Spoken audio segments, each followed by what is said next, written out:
మల్లేశ్వరి. కళ్యాణ లక్ష్మి నుంచి ఇప్పుడు చెక్ వచ్చింది. ఇంతకు ముందు పెట్టాము, 1 సంవత్సరం అయింది పెట్టి. ఇప్పుడు మాకు ఇచ్చారు. ఇప్పుడు మంచిగా అనిపిస్తుంది. ఇప్పుడు కూడా ఇస్తామని చెప్పారు. ఇప్పుడు మళ్ళీ పెట్టుకున్న వాళ్ళకి కూడా కొత్తగా ఇస్తామని చెప్పారు. అది పోయిన ప్రభుత్వంలో శాంక్షన్ అయిన చెక్కు ఈ కాంగ్రెస్ ప్రభుత్వంలో ఇచ్చిండ్రు. 1,116 1,116 ఈ గవర్నమెంట్ ఇచ్చింది కనుక మాకు ఎంతో సంతోషంగా ఉంది.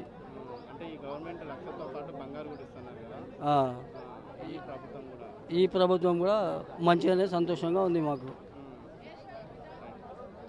రాదో ఈ ఎలక్షన్లలో వాడి ఎవరిస్తారో ఎవరు లేదని కూడా మేము అనుకున్నాము.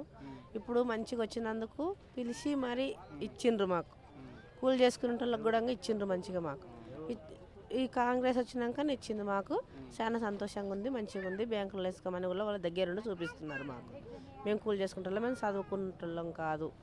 మాకు మంచిగా చెప్తున్నారు వాళ్ళు. షాదీ ముబారక్ కళ్యాణ లక్ష్మి చెక్కులు ఈరోజు క్యాంప్ ఆఫీస్ కార్యాలయంలో 165 మంది మహిళలకు ఇవ్వడం జరిగింది. ఎలక్షన్ కోడ్ వల్ల గత 2 నెలలుగా షాదీ ముబారక్ చెక్కులు ఇవ్వలేకపోయినాం కాబట్టి ఈరోజు ఆ కార్యక్రమాన్ని చేసుకున్నాం.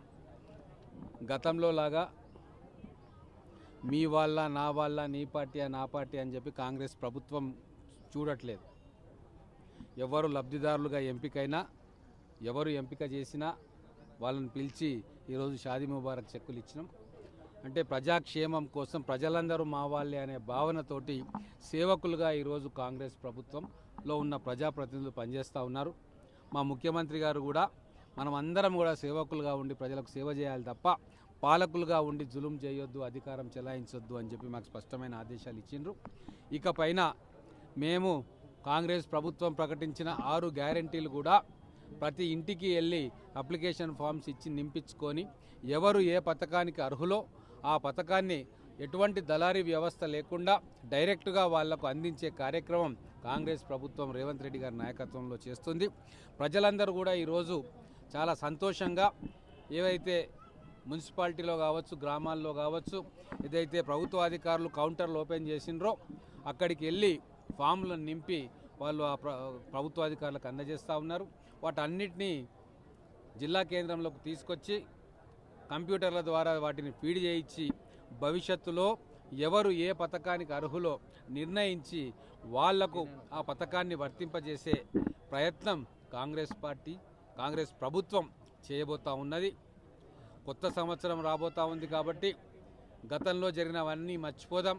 ఈ కొత్త సంవత్సరంలో ప్రజా సంక్షేమం వైపు మేము అడుగులు వేస్తూ ఉన్నాం.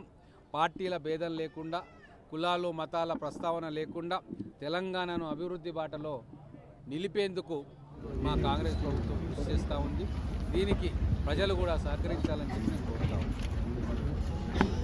మరిన్ని వీడియోస్ కోసం ఛానల్ ని సబ్స్క్రైబ్ చేయండి. లేటెస్ట్ అప్డేట్స్ కోసం వాట్సాప్ ఛానల్ ని ఫాలో చేయండి. అండ్ లింక్ డిస్క్రిప్షన్ లో ఉంది.